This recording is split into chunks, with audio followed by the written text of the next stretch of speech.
إن الحمد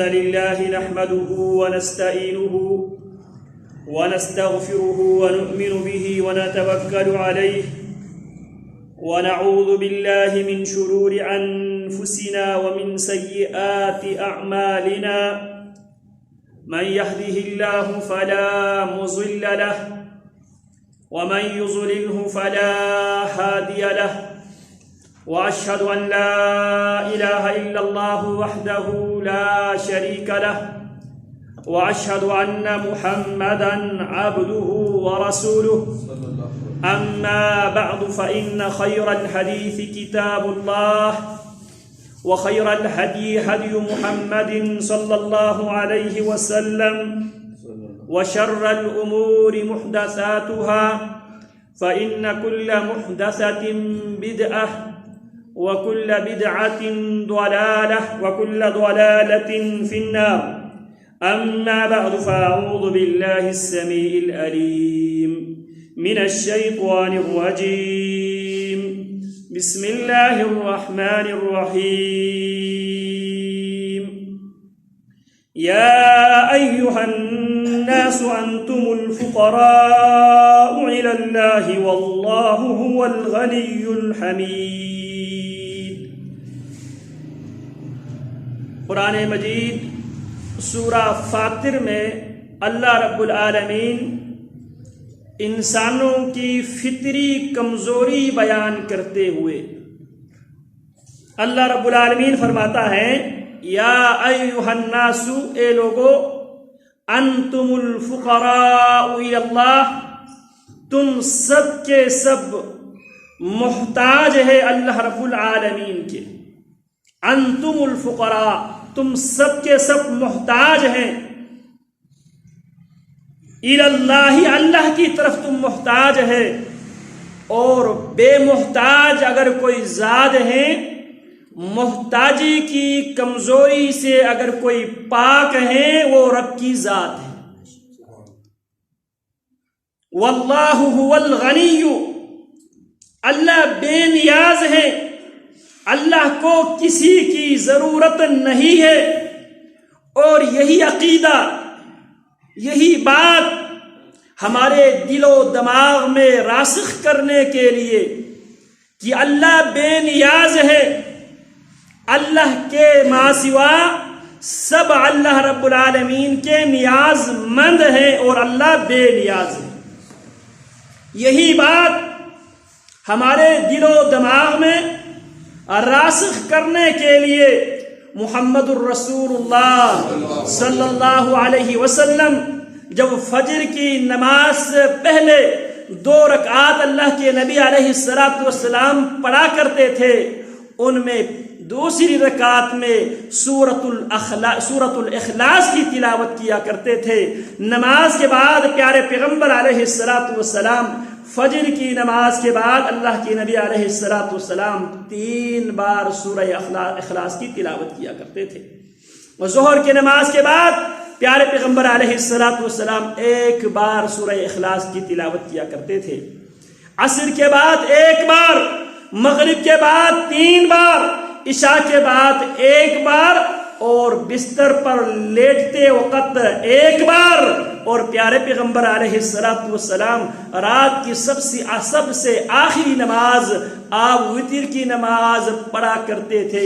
اور میرے نبی کی سنت یہ ہے، نبی علیہ السلام کی آخری جو نفلی نماز ہے، وتر کی نماز ہے، اس کے اختتام بھی محمد الرسول اللہ صلی اللہ علیہ وسلم آخری رکعت میں، وتر کی آخری رکعت میں بھی اللہ کی نبی علیہ السلام قرآن مجید کی سورتوں میں سے سورۃ الاخلاص کی تلاوت کیا کرتے تھے. تو پیارے پیغمبر علیہ السلام دن کی پہلی نفلی نماز میں بھی سورہ اخلاص کی تلاوت کیا کرتے تھے، اور رات کی آخری نفلی رکعت میں بھی پیارے پیغمبر علیہ السلام سورۃ الاخلاص کی تلاوت کیا کرتے تھے. سورہ اخلاص زبان زد عام ہے، یہاں تک کہ لوگوں نے طوطوں کو بھی سورہ اخلاص زبانی یاد کروایا ہے، لیکن اس سورت کو اگر ہم ترجمے کے ساتھ اس سورت کی روشنی میں اس سورت کے مفہوم جب ہم سمجھانے کی کوشش کرتے ہیں تو ہر طرف سے ہمارے اوپر تیروں کے بچھاڑ ہوتے ہیں جب ہم اس سورت کو کھول کر بیان کرتے ہیں، کیونکہ اللہ رب العالمین نے قرآن مجید کو نبی محمد الرسول اللہ صلی اللہ علیہ وسلم پر اتارا ہی اس لیے ہے لِتُبَيِّنَ لِلنَّاسِ مَا نُزِّلَ إِلَيْهِمْ، میرے نبی ہم نے آپ پر قرآن اس لیے اتارا ہے، اس لیے نازل کیا ہے تاکہ آپ لوگوں کو کھول کھول کر بیان کریں ان کی رب کی طرف سے ان کے پاس کس قسم کے احکامات آئے ہیں۔ تو سورۃ الاخلاص میں اللہ رب العالمین ایک بندہ مومن کا عقیدہ بیان کرتے ہوئے بندہ مومن کو اللہ حکم دیتا ہے، اے بندہ مومن سب سے پہلے ان باتوں کو اپنے دل و دماغ میں بٹھا دو، اس کے بعد ان باتوں کو بیان کرو، سر عام بیان کرو، گھروں میں بیان کرو، بازاروں میں بیان کرو، چوک چوراہوں میں بیان کرو۔ قل، ایک قاری قرآن کیا دنیا کے سامنے، هو اللہ احد، جس کو میں اللہ مانتا ہوں، جس کو میں مشکل کشا مانتا ہوں، جس کو میں حاجت روا مانتا ہوں، جس کو میں بگڑی بنانے والا مانتا ہوں، جس کو میں کشتی پار لگانے والا مانتا ہوں، جس کو میں مختار کل مانتا ہوں، وہ اللہ احد، وہ اکیلا ہے، وہ اکیلا ہے، ایک نہیں کہا، وہ اکیلا ہے، واحد نہیں کہا، واحد کے بعد 2 3 4 100 تک چلا جاتا، اکیلا کے بعد کوئی گنتی نہیں ہوتی۔ قل هو اللہ احد، میرے پیغمبر کائنات کے لوگوں کے سامنے یہ بات واضح کر دے جس اللہ کی طرف میں تمہیں دعوت دیتا ہوں، اور روزانہ کی بنیاد پہ تمام مسلمانوں سے اللہ رب العالمین 5 بار اور 6 بار بھی نبی اکرم صلی اللہ علیہ وسلم کے زمانے میں یہ صدا دی جاتی تھی۔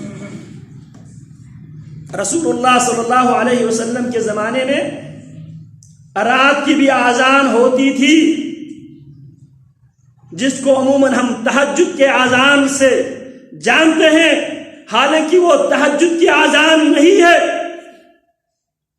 وہ یہ بتانے کے لیے جو تہجد میں عبادات میں لگے ہوئے ان کو یہ بتانے کے لیے اب تہجد کا ٹائم کلوز ہو رہا ہے، اور جو سوئے ہوئے ہیں ان کو یہ باور کرانے کے لیے، انفارم کرنے کے لیے اب طلوع فجر قریب ہے، اسی لیے حرمین میں بھی آپ کو فجر کی اذان کے علاوہ رات کی بھی اذان ہوتی ہے۔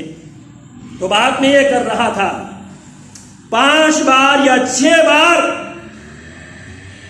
جس اللہ کی ہم کبریائی بیان کرتے ہیں، اور اللہ کی کبریائی بیان کرنا، جب مؤذن اللہ اکبر کہے تو اذان سننے والوں کو محمد الرسول اللہ صلی اللہ علیہ وسلم کا حکم ہے، اذا سمعتم المؤذن، جب بھی تم مؤذن کو اذان دیتے ہوئے سنو، فقولوا مثل ما یقول، تم بھی وہی کہو جو مؤذن کہتا ہے، تم بھی وہی کہو جو مؤذن کہتا ہے۔ مؤذن اللہ اکبر کہے، تم بھی اللہ اکبر کہو، مؤذن اشہد ان لا الہ الا اللہ کہے، تم بھی اشہد ان لا الہ الا اللہ کہو، مؤذن اشہد ان محمد رسول اللہ کہے تو تم نے بھی مؤذن کی ہی بات کی کافی کرنی ہے۔ عموماً ہم کیا کرتے ہیں، یہاں پہ صلی اللہ علیہ وسلم ہم ملا کر پڑھتے ہیں۔ پیارے پیغمبر کا حکم کیا ہے؟ پیارے پیغمبر کا حکم کیا ہے؟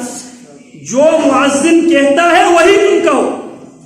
اگر مؤذن کی آزان صلی اللہ علیہ وسلم ہے تو تم پڑھو، ہے؟ اگر نہیں ہے تم نے وہی کرنا ہے جو مؤذن کرتا ہے۔ اسی طرح جب ہم، اسی لیے رسول اللہ صلی اللہ علیہ وسلم نے ڈیٹیل بیان کیا، صرف حی علی الصلاۃ حی علی الفلاح کے موقع پر لا حول ولا قوت الا باللہ، جہاں پہ اضافی جملہ ہمیں کہنا ضروری تھا وہاں پہ پیارے پیغمبر نے کھول کر بیان کیا، جہاں پر اس کے الفاظ کے علاوہ، مؤذن کے الفاظ کے علاوہ جو الفاظ ہم نے ادا کرنا ہے وہ بھی محمد الرسول اللہ نے بیان کیا۔ جب وہ حی علی الصلاۃ اور حی علی الفلاح کہے تو تم جواباً لا حول ولا قوت الا باللہ، جب وہ تمہیں نماز کی طرف دعوت دے، آؤ نماز کی طرف، آؤ کامیابی کی طرف، تو اس کا جواب ان الفاظ میں دو، لا حول ولا قوت، میں بے نمازی ہونے سے بچا نہیں سکتا، نماز پڑھنے کی مجھے توفیق نہیں مل سکتی الا باللہ، جب تک میرے اللہ کی مدد شامل حال نہ ہو، نہ میں کامیابی حاصل کر سکتا ہوں، نہ میں کامیابی کے راستے پہ چل سکتا ہوں، نہ نمازی بن سکتا ہوں الا باللہ، جب تک میرے اللہ کی مدد شامل حال نہ ہو۔ اس کے بعد جب وہ لا الہ الا اللہ پڑھتے ہیں، بہت سے لوگوں کو میں نے دیکھا ہے وہ اس کے ساتھ اپنی طرف سے اضافہ کرتے ہیں محمد الرسول اللہ۔ بہت سے لوگوں کو اقامت کے موقع پر بھی، عموماً اقامت کے موقع پر بھی اور اذان کے موقع پر بھی اگر کسی نے جواب دینا ہو تو وہ اشہد ان محمد الرسول اللہ کے ساتھ صلی اللہ علیہ وسلم پڑھتے ہیں، اور جب لا الہ الا اللہ پڑھتے ہیں تو اس کے ساتھ اپنی طرف سے محمد الرسول اللہ ایڈ کرتے ہیں، اضافہ کرتے ہیں۔ حکم کیا تھا؟ جو مؤذن کہتا ہے وہی تم کہو، اور جہاں پہ مؤذن کی مخالفت کرنی ہے وہ بھی پیارے پیغمبر نے بیان کیا، لا حول ولا قوت الا باللہ۔ مؤذن حی علی الصلاۃ حی علی الفلاح کی جب صدا بلند کرے تو تمہاری زبان پر کیا ہو؟ لا حول ولا قوت الا باللہ۔ اس کے علاوہ کسی کو بھی نبی کے دین میں دستدرازی کرنے کی، اضافہ کرنے کی کسی کو اجازت نہیں ہے۔ ہمیں حکم یہ دیا گیا ہے اتبعوا ولا تبتدعوا، اتباع کرو، ابتداء نہ کیا کرو، بدعت ایجاد نہ کیا کرو، جو پیارے پیغمبر لے کر آئے ہیں، جتنا لے کر آئے ہیں اسی پہ بس کرو۔ تو بات میں یہ کر رہا تھا، روزانہ 5 بار یا 6 بار جس اللہ کی کبریائی ہم بیان کرتے ہیں مسجدوں سے، جس اللہ کی کبریائی ہم بیان کرتے ہیں نماز میں داخل ہوتے ہوئے، جس اللہ کی کبریائی ہم بیان کرتے ہیں نماز سے فارغ ہوتے ہی، السلام علیکم ورحمۃ اللہ، السلام علیکم ورحمۃ اللہ، پھر اللہ اکبر، استغفر اللہ، استغفر اللہ، استغفر اللہ، نماز میں داخل ہوتے وقت جس اللہ کی ہم کبریائی بیان کرتے ہیں، اور رکوع میں جاتے وقت جس اللہ کی ہم کبریائی بیان کرتے ہیں، سجدے پہ سر رکھتے وقت ہم سے اللہ کی کبریائی بیان کرتے ہیں۔ کیا کبھی ہم نے سوچا ہے وہ اللہ کون ہے، کن صفات کے حامل ہے، وہ اللہ ذات کے اعتبار سے وہ اللہ کدھر تشریف رکھتے ہیں؟ کیا کبھی ہم نے سوچا ہے، سمجھا ہے، کیا اللہ کے بارے میں ہم نے جانا ہے؟ اللہ فرماتے ہیں قل هو اللہ احد، میرے رب کی ذات کے حوالے سے یہ کلیئر کر لو، ذہن صاف کر لو، میرے اللہ قل کہہ دو، دل سے زبان سے کہہ دو اور عملی طور پر عمل کر کے دکھاؤ۔ ایمان 3 باتوں کی مجموعے کا نام لفظ ایمان ہے۔ ایک ہے ارکان ایمان، ایک ہے لفظ ایمان۔ ایمان کسے کہتے ہیں؟ اقرار باللسان، تصدیق بالقلب، عمل بالجوارح۔ ایمان نام ہے زبان سے اقرار کرنے کا، زبان سے اقرار کرے اللہ ایک ہے، دل میں اس بات کی تصدیق کرے واقعتاً اللہ ایک ہے، اور اگر اللہ ایک ہے زبان سے اقرار بھی کرتے ہیں، دل سے تصدیق بھی کرتے ہیں، تو تیسری شرط یہ ہے جواری سے عمل کر کے اللہ اکبر کی صدا سنتے ہی دکان بند کر کے، کاروبار کچھ وقت کے لیے بند کر کے آؤ، کیونکہ اکبر نے تمہیں بلایا۔ جو زبان سے ہم اللہ اکبر کہتے ہیں، دل سے اللہ اکبر مانتے ہیں، عملی ثبوت دو۔ اللہ کی کبریائی کی صدا سنتے ہی معاملات کو، بیوی بچوں کو سائڈ پہ رکھتے ہوئے جس اکبر نے جہاں بلایا ہے وہاں پہ حاضری دو۔ رسول اللہ صلی اللہ علیہ وسلم کی یہ حالت ہوتی تھی۔ پیارے پیغمبر علیہ السلام کے ازواج مطہرات فرماتی ہیں جب اذان ہوتی تھی تو اللہ کی نبی علیہ السلام اذان سے پہلے ہمارے ساتھ گل مل جاتے، ہمارے ساتھ ہماری ہاتھ بٹاتے، اور جب اذان ہوتی تو اللہ کی نبی علیہ السلام ہمارے ساتھ یہ طرز عمل اختیار کرتے کہ اللہ کے نبی ہمیں جانتے بھی نہ ہوں۔ آج ہم جس اللہ کو مانتے ہیں، جس کی کبریائی ہم بیان کرتے ہیں، کیا ہم عملی طور پر جو زبان سے ہم کہتے ہیں، جو دل میں ہمارے تصدیق ہے، کیا عمل سے کیا ہم اس بات کی ثبوت پیش کرنے کے لیے تیار ہیں؟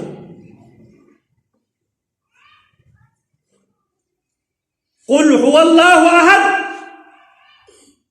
قاری قرآن پڑھنے والا، اس قل کو ہم نے کل بنا دیا۔ قل کہہ دو، بیان کرو، لوگوں کو بتلاؤ، لوگوں کو سمجھاؤ۔ ہم نے اس کو کیا بنا دیا؟ کل بنا دیا۔ اس کو کھانے کا ہم نے ذریعہ بنا دیا۔ جہاں بھی کل شریف ہوتے ہیں وہاں کھانے ہوتے ہیں، جہاں کھانا نہیں ہوگا وہاں پہ کل نہیں ہوگا، کل نہیں ہوگا۔ قل هو اللہ احد۔ آپ اپنے عقیدہ بیان کریں، اللہ ایک ہے، اکیلا ہے، نہ اس کا باپ ہے، نہ اس کا بیٹا ہے، نہ اس کی بیوی ہے۔ اللہ الصمد، اللہ بے نیاز ہے، اللہ کو کسی کی ضرورت نہیں ہے، اللہ کسی کا محتاج نہیں ہے۔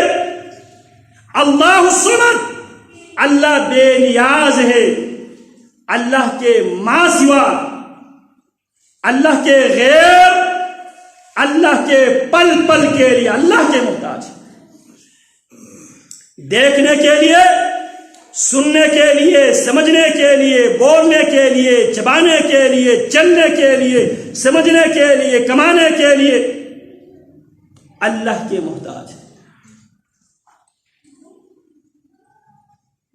یہ زبان اس وقت تک چلتی ہے جب تک میرے رب اس کو چلنے کی توفیق دیتا ہے۔ یہ آنکھ اس وقت تک دیکھتی ہے جب تک میرے رب اس کو دیکھنے کی اجازت دیتا ہے۔ یہ کان اس وقت تک سنتا ہے جب تک میرے رب اس کو سننے کی توفیق اور اجازت دیتا ہے۔ اسی لیے اپنے قرب و جوار میں دیکھ لیجئے، کتنے لوگ پچھلے سال تک 2-2 گز کی زبانیں چلاتے تھے، آج فالج میں گرفتار ہو کے آج وہ بول نہیں سکتے۔ کتنے لوگ پچھلے سالوں تک دیکھتے تھے، اللہ نے ان کو دیکھنے کی اجازت نہیں دی، اب اس سال وہ دیکھ نہیں سکتے۔ کتنے لوگ پیدائشی طور پہ سننے والا تھا، جب تک میرے رب نے چاہا سنتا رہا، جب میرے رب نے چاہا سننے کی نعمت سے اس کو محروم کر۔ کوئی ہے اللہ کو کوئی بگاڑنے والا؟ کیا وہ اللہ اس بات پر قادر نہیں ہے سننے والوں دیکھنے والوں؟ ہماری بینائی ہم سے چھین لے، ہماری سماعت ہم سے چھین لے، ہم سے قوت گویائی چھین لے، کیا وہ اللہ اس بات پر قادر نہیں ہے؟ اگر وہ ہم سے چھین لے ہم اس کے کیا بگاڑ سکتے ہیں؟ جو اس نعمت سے محروم ہے وہ اللہ کے کیا بگاڑ سکے ہیں؟ قل هو اللہ احد، میرے پیغمبر کہہ دو اللہ ایک ہے، اللہ الصمد، اللہ بے نیاز ہے، باقی سب اللہ کے نیاز مند ہے، سب اللہ کے محتاج ہے، اللہ کسی کے محتاج نہیں۔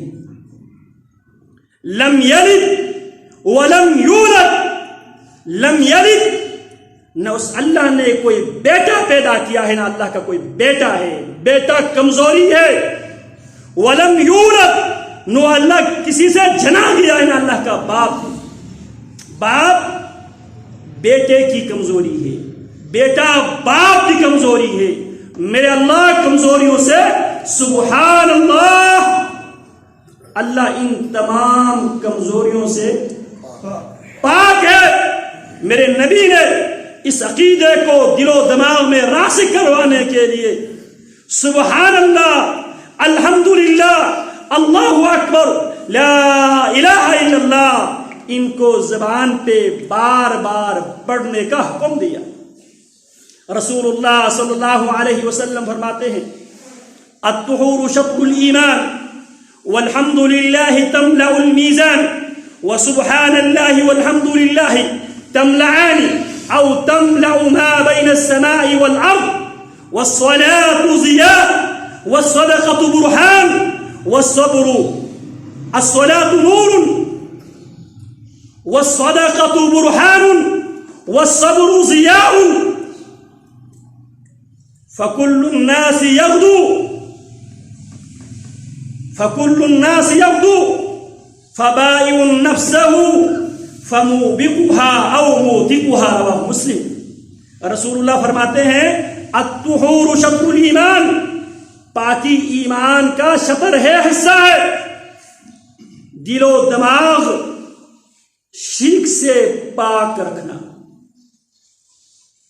عبادات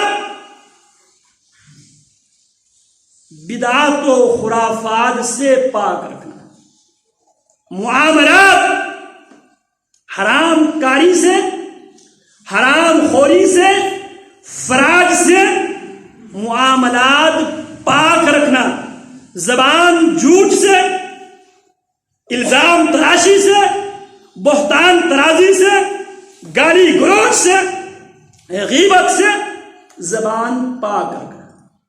الطہور شطر الایمان، پاکی آدھا دین ہے۔ جب دل و دماغ کو پاک کرنے کے بعد، سماعتوں بصارتوں کو پاک کرنے کے بعد، اس پاک ضرب میں پاک توحید، پاک نبی کی پاک سنت، پاک نبی کی پاک عبادت جب آ جاتی ہے، ایمان مکمل ہو جاتا ہے۔ ایمان کی تکمیل کے لیے پہلی بار پاک کی ہے، آدھا پاکی آدھا حصہ ہے، شطر الایمان پاکی ایمان کا آدھا حصہ ہے۔ سب سے پہلے دل و دماغ کو پاک کرنا، اسی لیے کلمے کا آغاز پہلے پاکی سے ہے، پھر اس کے بعد اس پاک ضرب میں اللہ کی توحید کو، پیارے پیغمبر کی رسالت و نبوت و امامت و قیادت کو بٹھایا جاتا ہے۔ لا الہ کیا مطلب ہے؟ لا الہ الا اللہ، اللہ کے سوا کوئی بھی الہ نہیں ہے۔ نہ لات منات کی کوئی حقیقت ہے، نہ عزا حبل کی کوئی حقیقت ہے، نہ کوئی داتا ہے، نہ کوئی مشکل کشا ہے، کوئی مخلوق، نہ کوئی بگڑی بنانے والا ہے، نہ کوئی لجپال ہے، نہ کوئی داتا ہے، نہ کوئی گنج بخش ہے۔ سب سے پہلے اپنے دماغ کو ان غلاظتوں سے، ان گندگیوں سے پاک کر لو۔ جب پاک ہو جائے دماغ، دل و دماغ، پھر وہاں پہ یہ عقیدہ بٹھا دو الا اللہ، صرف میرا اللہ وہی حاجت روا ہے، وہی مشکل کشا ہے، وہی بگڑی بنانے والا ہے، زندگی موت کا مالک وہی ہے، نفع نقصان کا مالک وہی ہے۔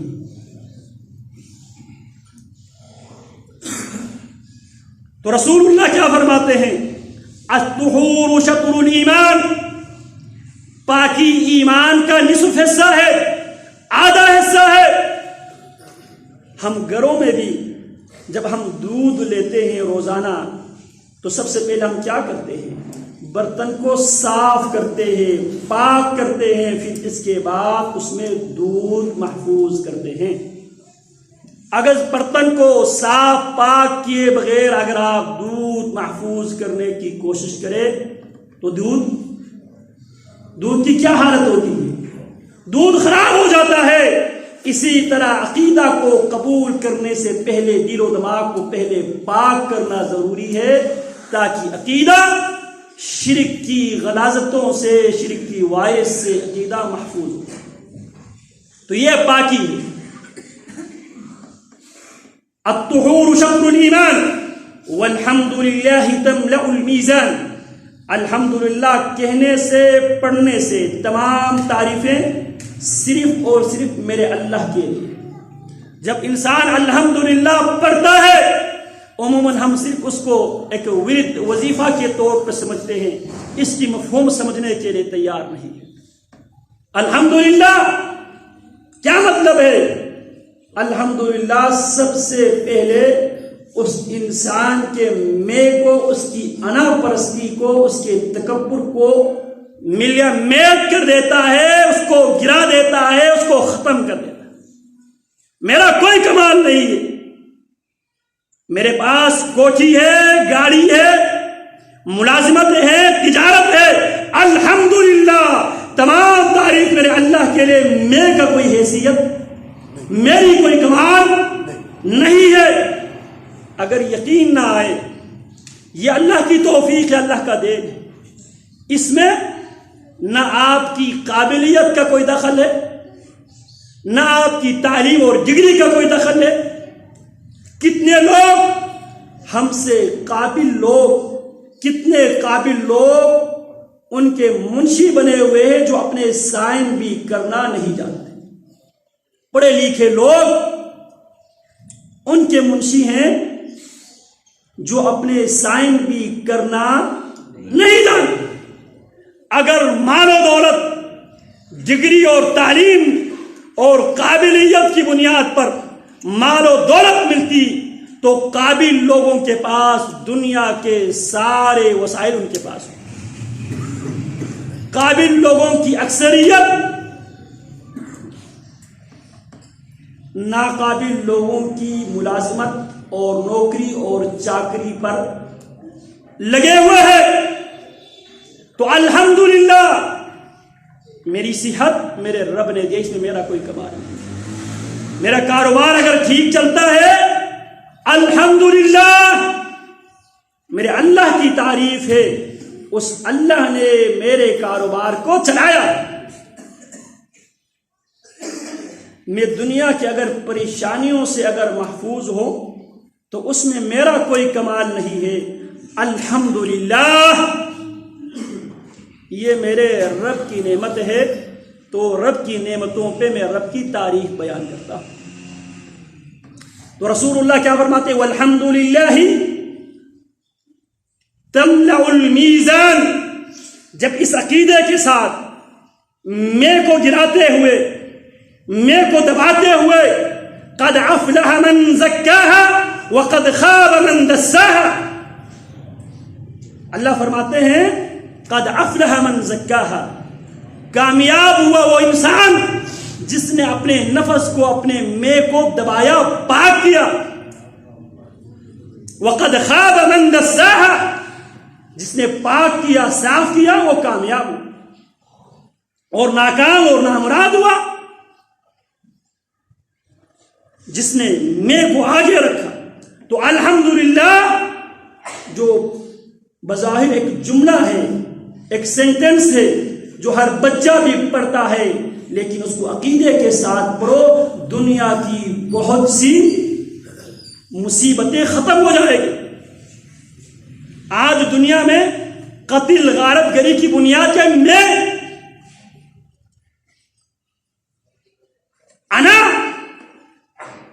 انا پرستی کی بنیاد پہ، میں کی بنیاد پہ، میں کو بچانے کے لیے،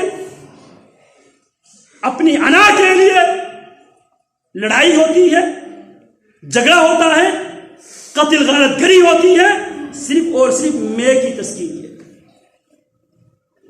اور مختلف بیماریوں کی بھی وجوہات میں ہی۔ مجھے یہ چیزیں کیوں نہیں ملی، اس کو کیوں ملی، اس کے پاس کیوں ہے،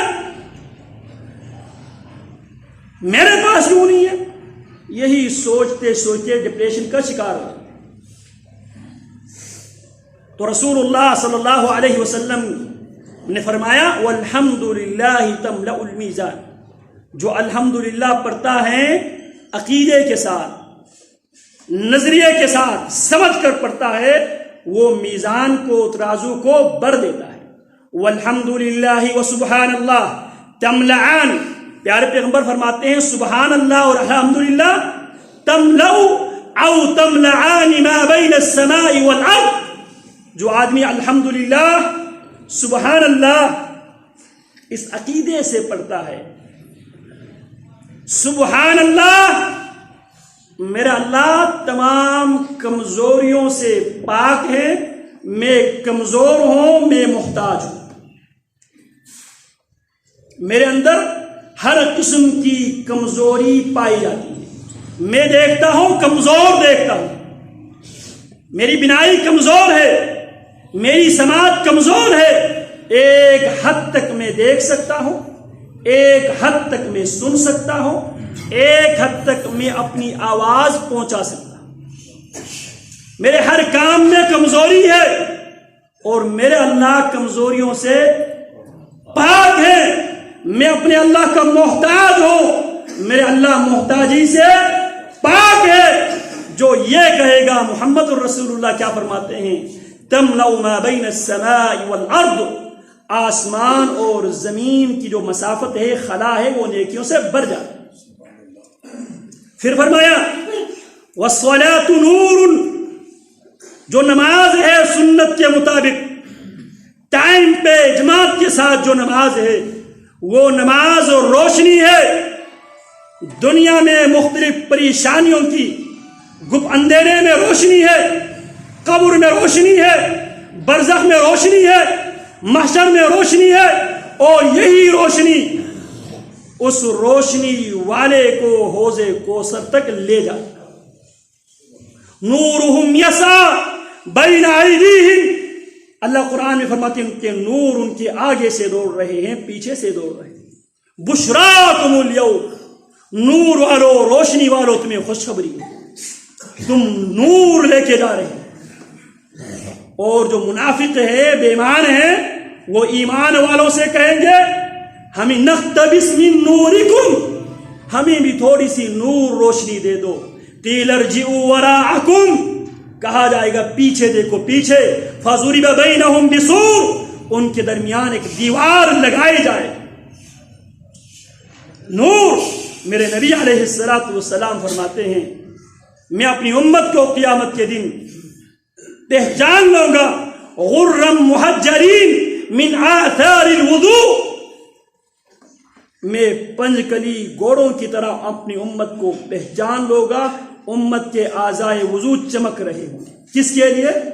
نماز کے لیے۔ والصلاۃ نور، نماز نور ہے، والصدقۃ برہان، اور قیامت کے دن صدقہ آپ کی دلیل ہے، آپ کی دلیل ہے، آپ کی حجت ہے۔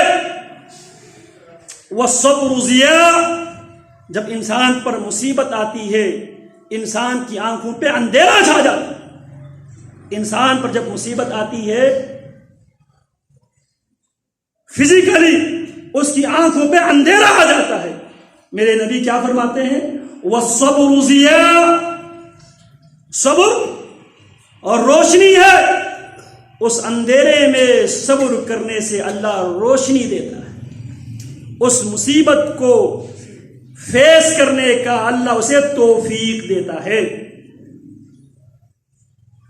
کل الناس یغدو، پیارے پیغمبر فرماتے ہیں ہر آدمی اس حال میں صبح کرتا ہے، فبائع نفسہ، اپنے آپ کو فروخت کرتے ہوئے، اپنے آپ کو فروخت کرتے ہوئے، فموبقها او موتقها، اور روزانہ کی بنیاد پہ یا آدمی اپنے آپ کو ڈبو دیتا ہے یا اپنے آپ کو آزاد کرتا ہے۔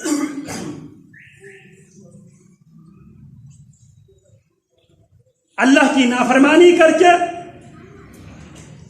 اللہ کی مخلوق کو ستا کر،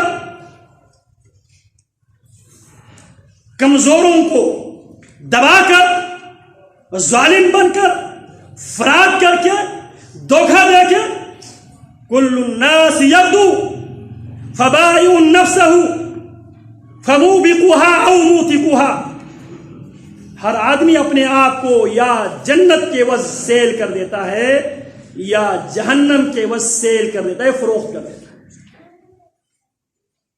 اس حدیث کو امام مسلم رحمہ اللہ نے روایت کیا ہے۔ تو بات میں یہ کر رہا تھا، سبحان اللہ، الحمدللہ، یہ عقیدہ ہے، یہ نظریہ ہے، سبحان اللہ، اللہ کسی کے محتاج نہیں ہے، محتاجی کمزوری ہے، کمزوری سے خالق پاک ہے۔ اور جو آیت میں نے سورہ فاطر کی آپ کے سامنے پڑھی تھی وہ آیت بھی یہی ہے، یا ایھا الناس، اے لوگوں سن لو۔ سورہ کا نام الفاطر ہے۔ سورہ الفاطر میں اللہ انسانوں کی فطری کمزوری بیان کرتے ہوئے فرماتے ہیں، یا ایھا الناس انتم الفقراء الی اللہ، تم سب اللہ کے در کے سوالی ہے، تم سب مانگتا ہے، تم سب بیکاری ہے، محتاج ہے۔ واللہ هو الغنی، اگر غنی ہے، بے محتاج ہے، وہ صرف اور صرف رب العالمین کی ذات ہے۔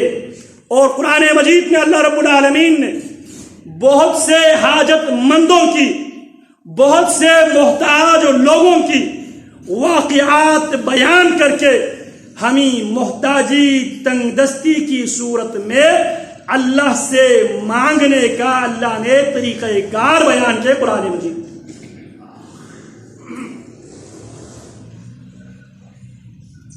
اللہ ہی غنی ہے، باقی اللہ کے ماں سوا سب اللہ کے محتاج ہے، خواہ وہ جتنی بھی بڑی ڈگری رکھتا ہو۔ قرآن مجید میں اللہ رب العالمین نے اللہ کی ہاں جو ڈگریاں ہیں، 4 ڈگریوں کا تذکرہ کیا ہے۔ وَمَن يُطِعِ اللَّهَ وَالرَّسُولَ فَأُولَٰئِكَ مَعَ الَّذِينَ أَنْعَمَ اللَّهُ عَلَيْهِم مِّنَ النَّبِيِّينَ وَالصِّدِّيقِينَ وَالشُّهَدَاءِ وَالصَّالِحِينَ وَحَسُنَ أُولَٰئِكَ رَفِیقًا، جو اللہ کی اطاعت کرے گا، رسول کی اطاعت کرے گا، قیامت کے دن اس کی سنگت، اس کی یاری، اس کی دوستی، اس کی رفاقت ان لوگوں کے ساتھ ہوں گے جن پر اللہ نے انعام کیا۔ اللہ نے کن پر انعام کیا؟ اللہ کے پاس انعامات کی کیا تقسیمات ہے؟ نبوت، سب سے بڑی نعمت، سب سے بڑا انعام نبوت، اور دوسری بڑی نعمت اور دوسرا بڑا انعام صداقت، اور تیسری بڑی نعمت اور تیسرا بڑا انعام شہادت، اور چوتھی بڑی نعمت اور چوتھا بڑا انعام صالحیت۔ تو اللہ رب العالمین نے نبوت کی ڈگری رکھنے والے بہت سے انبیاء رسول کی سیرت کو قرآن کے حصہ بنا کر ہمیں اللہ سے مانگنے کا سلیقہ بتایا۔ سب سے پہلا انسان جسے اللہ نے اپنے دونوں ہاتھوں سے پیدا کیا، یا ابلیس ما منعک ان تسجد لما خلقت بیدی، ابلیس کس چیز نے تمہیں روکا ٹوکا اس آدم کو سجدہ کرنے سے جس کو میں نے اپنے دونوں ہاتھوں سے پیدا کیا۔ یہ بھی اللہ کے محتاج تھے یا نہیں؟ قرآن نے ذکر کیا، قالا، آدم و حوا دونوں کہنے لگے ربنا ظلمنا انفسنا وان لم تغفر لنا وترحمنا لنكونن من الخاسرین۔ اسی طرح کائنات کی سب سے بڑی نعمت و دولت رکھنے والے آقائے دو جہان محمد الرسول اللہ صلی اللہ علیہ وسلم بھی کس سے مانگتے تھے، کس کے آگے محتاج تھے؟ میرے اللہ کے۔ میرا اللہ فرماتے اذ تستغیثون ربکم فاستجاب لکم، اس وقت کو یاد کرو جب تم فریاد کر رہے تھے اپنے اللہ سے۔ تو اللہ رب العالمین ہمیں اللہ کے در کے صحیح معنوں میں سوالی بنائے، صحیح معنوں میں اللہ سے مانگنے کی توفیق عطا فرمائے، اور اللہ کے اختیارات کو ما سوى اللہ سے مانگنے سے اللہ رب العالمین ہم سب کو محفوظ رکھے۔ وصلی اللہ وسلم علی نبینا محمد وعلی آلہ وصحبہ اجمعین۔